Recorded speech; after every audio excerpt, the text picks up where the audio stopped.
The Law Factor with advocate Clarence Arenas-Gandawa. Greetings of the day. Let's begin with the machinery of voice. Protest is not chaos, it is civic language. It is the heartbeat of democracy, the drumbeat of dissent, the chorus of citizens refusing silence.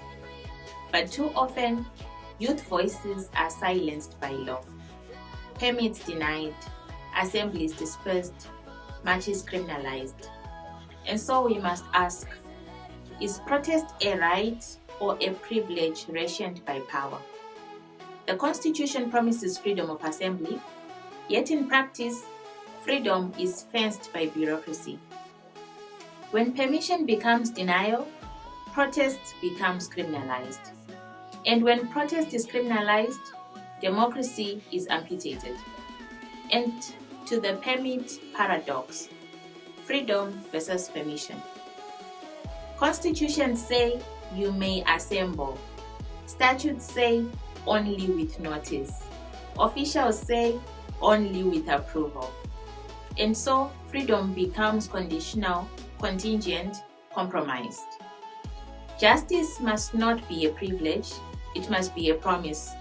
Because when youth cannot march, they cannot speak. And when they cannot speak, the nation cannot breathe. Now to the case study. The student march in Nairobi. Students marched against tuition hikes. They carried placards. They sang songs. They demanded dialogue. Police declared the protest unlawful. Arrests followed, not conversation. This is not democracy. It is suppression. It is the silencing of the future by the fear of the present. Then we move to judicial responsibility. Courts as defenders of dissent. Judges must do more than interpret statutes. They must defend voices. When youth are silenced, courts must intervene. When permits are denied arbitrarily, courts must demand transparency. Because protest is not disorder, it is democracy in motion. The robe of the judge must become the robe of the guardian of speech. The gavel must strike not only against crime, but against censorship. Let's talk parliament. Drafting with democratic discipline. Parliament must legislate with clarity, not confusion. It must draft laws that guarantee transparent permit processes, limits on police discretion, protection against arbitrary arrests, because when statutes are vague, officials improvise, and improvisation is the enemy of equity. Legislation must be the compass that guides protest toward protection. Now we speak to the public. Civic literacy is civic power. Youth must know not just their rights, but how to claim them. They must know how to organize lawfully. They must know how to appeal restrictions. They must know how to demand constitutional protection. Radios, schools, churches, chiefs' councils, these must become classrooms of civic resistance.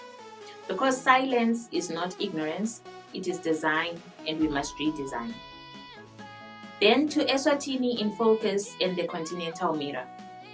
In Eswatini, youth protests often face bans. Permits are denied, assemblies dispersed, voices muted. In Ghana, student unions negotiate with government. In Tunisia, youth movements reshaped constitutions. In South Africa, courts have defended protest as constitutional speech. Eswatini must not be silent. It must empower.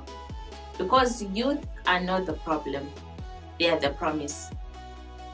Protest is not disorder, it is democracy in motion. Silencing youth is silencing the future. And law must defend the language of dissent. Don't just march, mandate. Don't just shout, shape. The law must listen louder. The law moves forward, you must move with it. See you next Thursday.